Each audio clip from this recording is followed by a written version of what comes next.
Here's a quick tour of my minimalistic home studio setup. First, let's have a look at this ergonomic chair. If you're somebody like me, working from home and staring at a computer screen for very long periods of time, then I highly encourage you to try one out for yourself. Because trust me, both the back and neck support will have a huge impact on your posture and how you feel at the end of a work shift. Another cool feature is the flip-up arms, which are very convenient if you play an instrument like the guitar. So of course, I'll leave a link to this specific model and everything else I talk about in the description below.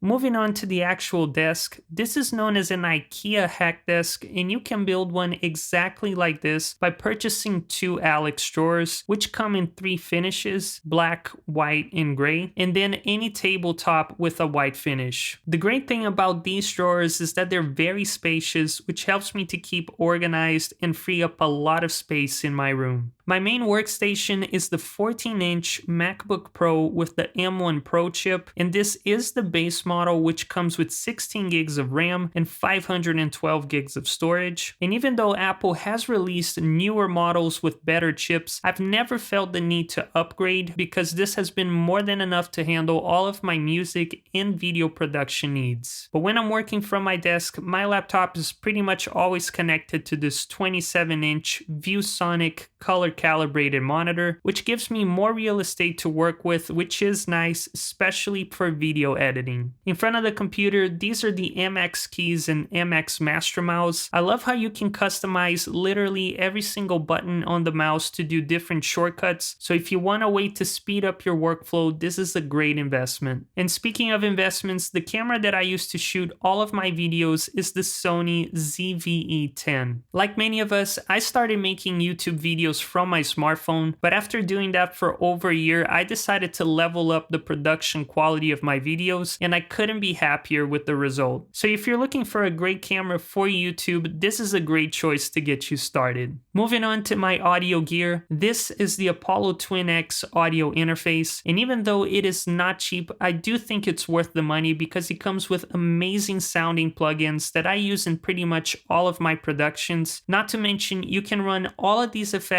in real time with no latency and without putting any strain whatsoever in your computer. Now let's have a look at my mic collection, which include the Rode NT1, the Aston Origin, the Neumann TLM102, and the Lewitt LCT440 Pure. They all sound great, and I've done reviews on all four microphones, so if you want to hear how they sound, I'll leave the links to the reviews in the description below. On the back, I have the Kali Audio LP6's studio monitors, and a cool feature about them is that on the back, they come with these placement charts, so you can pretty much set them up wherever you want in your room, then just look at the charts, change the settings accordingly, and that will give you a pretty accurate representation of your recording, ensuring that your mixes will translate well regardless of where you listen to them. However, when it's late at night and I can't listen to my monitors, my go-to studio headphones are the Beyerdynamics DT770 Pros. These are extremely comfortable to wear even over long periods of time,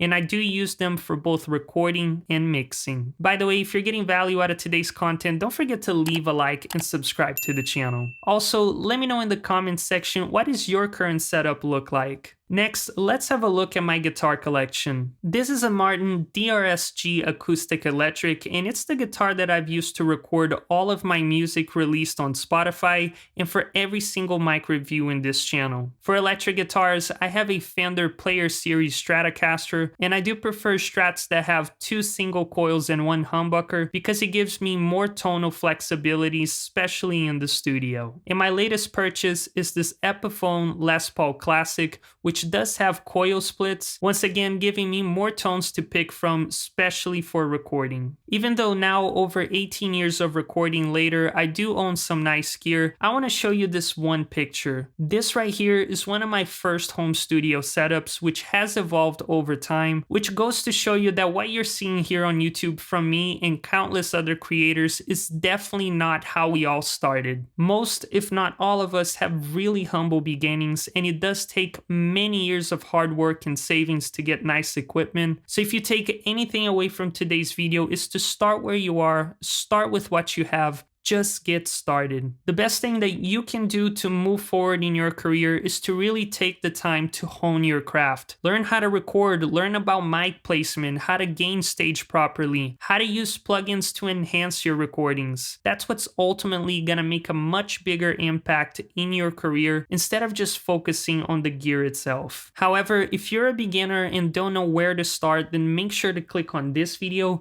and I'll teach you how to build your first studio on a budget.